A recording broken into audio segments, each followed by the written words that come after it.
Hi, this is Jeff Cameron with Keller Williams. Thanks for tuning in. This is my series on Before Foreclosure or Short Sale. What are my options? And today we're talking about, are you protected? And today I brought in an attorney, Mark Windsor. And so Mark's going to help us look into some of these questions about, are you protected? What's really important is a lot of people are just going right through the process of a short sale and not understanding that in different situations they're not protected, right, Mark? Many times they're not protected. Many times. Tell us, the main protection is the people that have done a purchase money mortgage, correct? Well, they're not always protected, though. And by the way, thank you again, Jeff, for letting me come and be on your series here and give my opinion on a few things. What people don't understand is that in a short sale, the lender is giving up rights, of course. They're saying, hey, we're not going to collect the entire balance of our loan. Therefore, the question is, what happens to the rest of that balance? Is it going to be written off or not? And some lenders will write it off in the short sale. They'll give what we call a full release. Okay. But if they don't give a full release, then there's a possibility of liability even after the short sale's over. Okay. So, what should a homeowner be looking for? Well, first of all, we always tell homeowners, you can't even rely on an attorney on the internet or on an advertisement or a TV show or radio, because I do a radio show, as you know, as well. Right. They can't just rely on that. Each situation is different, and so they really ought to get with an attorney and sit down with them. And an attorney, not just an attorney who jumped in the last year or two, but an attorney who really understands the short sale process and understands foreclosure and understands our anti-deficiency statutes. And our anti-deficiency statutes, Jeff, that's a lot of times what drives this question. Right. After a short sale, am I protected? And that's the biggest fear a lot of people have. A lot of them are afraid of that. And so when I'm on the phone or in the office with them, I start by asking them questions about their property and about their loan. Okay. To get protected, in any case, before or after a short sale, you have to have a property that's on less than 2.5 acres. And it has to be a single or dual dwelling. You know, if it's a triplex or vacant land or a commercial property, there's no protection anyway before the short sale, and the only way to get protection in a short sale in that situation is with a full release. Okay. Okay. Well, we won't worry about those then. Okay. We'll stick with That's right. the homeowners. Although we have some that aren't homeowners, but the vast majority, of course, right now in our market are homeowners. Right. And here's what's important.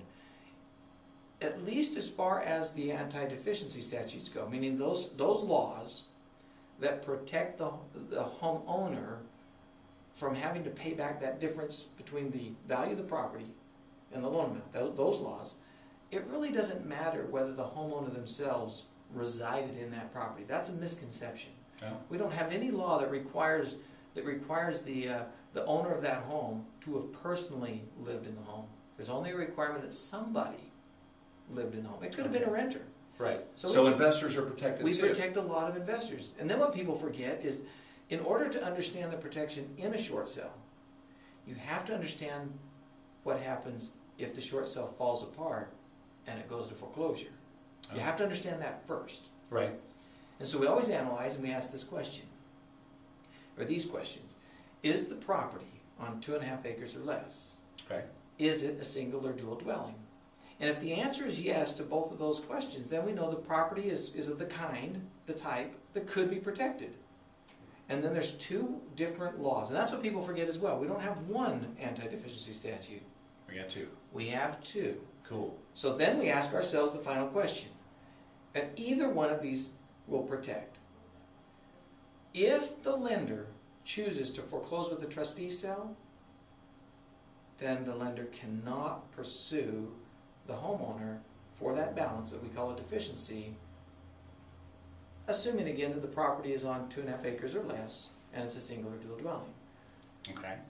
So with foreclosure, we have a lot more protection for the homeowner. If it's a trustee sale, With a trustee sale, okay. because the lender could choose to foreclose with a lawsuit, and that's a different kind of foreclosure. And this first law does not protect in a lawsuit foreclosure that we call a judicial foreclosure. It only protects in the trustee sale, which is the one they tape. They tape the notice on the door and say, "We're taking your home in 91 days." Right. That's the one that first law protects. Seen lots of those. Yes, tons of those. You drive around neighborhoods. It used to be even worse. You'd go to some neighborhoods and every fourth or fifth house had a piece of paper stuck to the door or window. Well, it's getting better. It's getting better. It's getting better that way. Yeah. So what's the other law? The other one sounds similar, so it confuses people. Okay. It still says anti-deficiency, meaning it's still designed to protect from the lender coming against the homeowner for that difference between the value of the home and that loan. And it also requires the property to be 2.5 acres or less, and to be a single or dual dwelling. Okay. So a duplex or a single. So it's very similar that way. But the third requirement has nothing to do with the trustee sale or foreclosure, and that's where there's some disputes. But there's a case out there, and the way the statute is worded, I'm confident I'm right, but there's attorneys who disagree with me.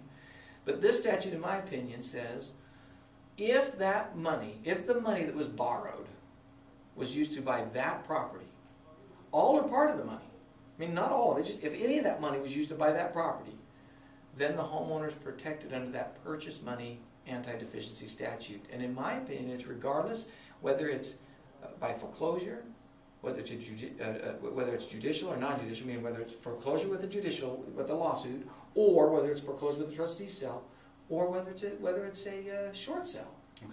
But there's attorneys who disagree with me, and I know Bank of America right now has one. It's not a suit yet, but a demand, and I know the homeowner's paying it. Although I wouldn't if I was the homeowner, I'd fight it. But you know they got deep pockets. Who's going to fight these lenders? Wow.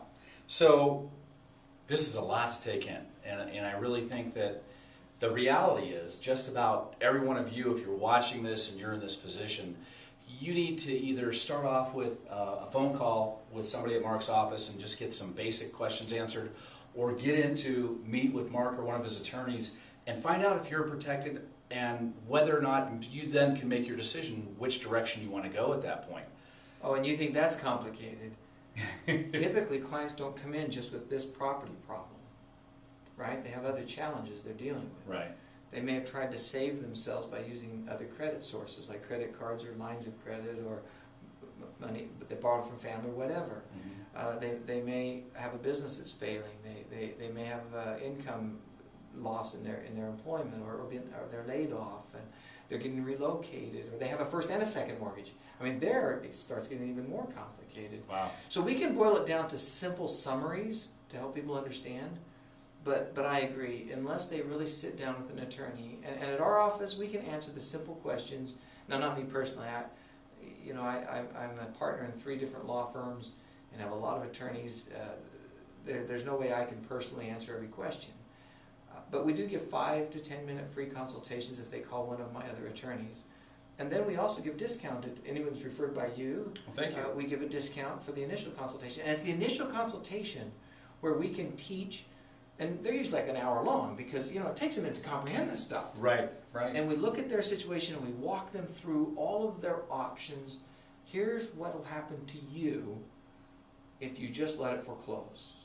Here's what will happen, or the options in a short sale. Because good realtors, in fact, I had somebody call me the other day, Jeff, bragging about your short sales. She says, that dude gets them through sometimes when nobody else can get them through, And cool. you're very good at working through things. And she said there's even times where you've had buyers kick in money to get the deal done. Because that's important, because sometimes we'll be at the closing table and what will turn whether or not there's liability afterwards is whether there's more money on the table. Right? Whether the bank says, listen, I'm already discounting this loan by this amount of money. Right. In order for me to close this deal, I need more, right. The lender says. And then the question is, where is that coming from? The seller who could walk and just let it foreclose? Right. Not usually. And so somebody called me up the other day, just get it from the buyers. Because a lot of realtors, they have to kick it in at times. We've done that before too. So the important thing is to understand, if your property is on 2.5 acres or less, and it's a single or dual dwelling, you may be protected. Okay. You may be protected. In a foreclosure, if it's a judicial foreclosure, meaning a lawsuit, then we have to look at the nature of is it a purchase money or not? Okay. If it's a trustee sale, I think we're going to be losing them if we go too far on this. Okay. So the reality is, don't do it without talking to a lawyer. Don't go into foreclosure. Don't do a short sale. Talk to a lawyer first. We've got a great lawyer here for you. Mark, why don't you give your information? Again, it is Mark Windsor, and you can reach me by calling 480-505-7044. We have 3 law firms right now in the Valley to serve you, one in Scottsdale, one in Phoenix, and one in Mesa. Great. Thank you very much. You're welcome. Thank you for having me. I And appreciate it very much. my pleasure. You guys keep watching because the next series in this is going to be about how to do a short sale. If you have any questions, don't hesitate to call or email us, jeffthecamerateam.com or 480-502-7699.